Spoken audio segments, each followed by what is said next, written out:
let's get back to fracture. We've got the body starts to numb out. The feelings are being presented as emptiness, boredom, whatever it is the client is stating. And then the protective self takes over and begins to rely heavily on external things to create worth. Okay. And this is where you start crossing over into, I'm looking at everybody else and what they're doing, what I can do for them, and I'm deriving my worth from that. Okay. And I was having this conversation last night with a client of mine who is probably like 4 years out of a toxic relationship. She was married to the person for 30 years-ish. And has having a really difficult time moving on. And part of that is related to her sense of worth and value and where she's getting that from. And it is coming from external sources as opposed to herself. And so this is just another example of this. Obviously, as we move through this, lots of people have different experiences and different research that they've done or client interactions and all of this. But this is coming from, my experience over 25 years of working with individuals in this particular sector or client base that we're dealing with. Okay, so let's move into cycle of abuse. So I've thrown in a lot of stuff in here. Probably everybody knows a little bit about the cycle of abuse, but this is the beginnings of the cycle of abuse, this power and control wheel. This idea of cycle of abuse came from Lenore Walker in 1979. And she wrote about the battered woman, or the battered person in a relationship that's being battered. And so she came up with this idea of this cycle of abuse. And since then, of course, we have moved on to all different kinds of things, to describe different kinds of power and control, physical violence, sexual violence, all of these kind of things. But this kind of gives you an idea of what this looks like. So initially, there's this tension building stage. This is when the relationship between the perpetrator and the victim is tense, and then the perpetrator starts to show signs of anger and frustration. The abuse survivor or the victim starts to get hyper-focused on the perpetrator. They're trying to figure out when's this going to start again? What do I need to do to try to stop it? How to avoid it or appease the perpetrator, so that they're trying to ensure that nothing happens. Meaning they're not going to get harmed or they're not going to be abused, that kind of thing.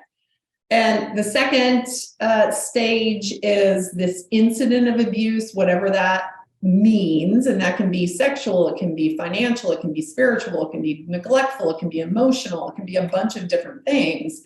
But it involves threats, humiliation, all of those kinds of things. It can be one incident, it can be multiple incidents. Just depends on the situation. Then there's sort of a reconciliation or sort of the honeymoon phase. I'm sure we've all learned about that when we were in undergrad and grad school and stuff, where the perpetrator starts to take steps towards reestablishing some sort of relationship with the abuse survivor.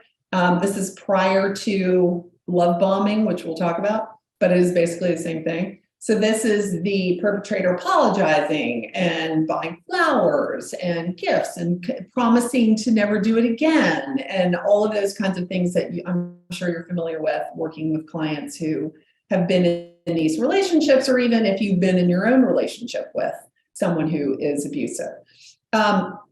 They also, though, might try to convince the abuse survivor that the abuse was actually their survivor's fault. Okay, and this is where gaslighting comes in, which we'll talk about a little bit further in a little bit. And then finally, the calm period. And this is when the relationship between the abuser and the person who's surviving this is relatively peaceful. Okay, so it's kind of a downtime. Obviously, the whole thing starts back over again. And the more that this happens, the more that this sort of cements the trauma bond that's going to occur in the relationships that we're talking about today. Okay. So moving on to the trauma bond. So I'm sure everybody's heard about trauma bonds. It's kind of a big word out there these days. Used to never heard of it, 10, 15 years ago.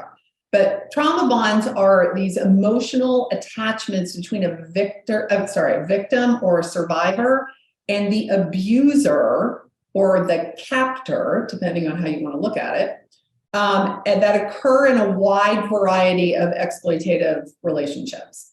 And they're marked by these paradoxical complexities of abuse and control and dependency and deep feelings of love and admiration and gratitude in the victim for the abuser, okay? Tammy says, I own a batterers intervention program. I hear all the time it was the victim survivor's law. Yes, 100%. When I have clients that come in and they're surviving this abusive situation, they often present because their perpetrator has said, you're the one with the problem, you need to go get counseling. Okay, that's a very common thing. I'm sure all of y'all who work in this know exactly what that is.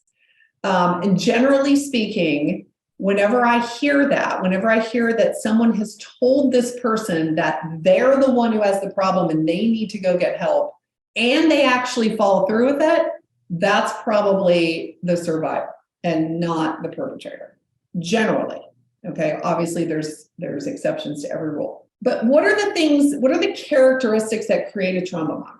Let me say first that it's very likely that the person who is sitting in your office, sitting in your clinic, sitting in your organization, who is talking about a trauma bond has already established a trauma bond with other people in their lives. Okay, meaning family of origin. Okay, so this is not unfamiliar to them, the feeling, but it may be unfamiliar to them with regard to what it actually is. So characteristics that create a trauma bond with, in general, whether it's family of origin or even just unluckily picking somebody who's really bad, or falling victim to these individuals who are so good at manipulation, there's power differentials between the abuser and the victim.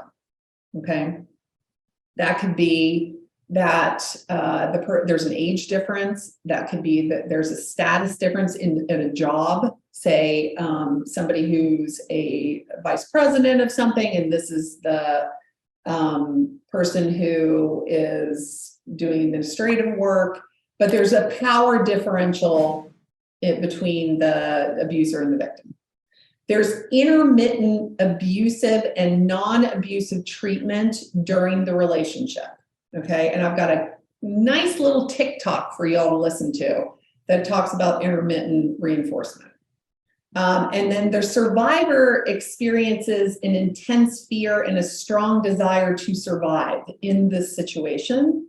And the abuser relays some kind of a story of childhood, which is causing them to act this way. This is not 100% of the time. This probably happens 50% of the time, but that's always something that I want to hear from my client is, what's the history of the person that you're in this relationship with, if you know it.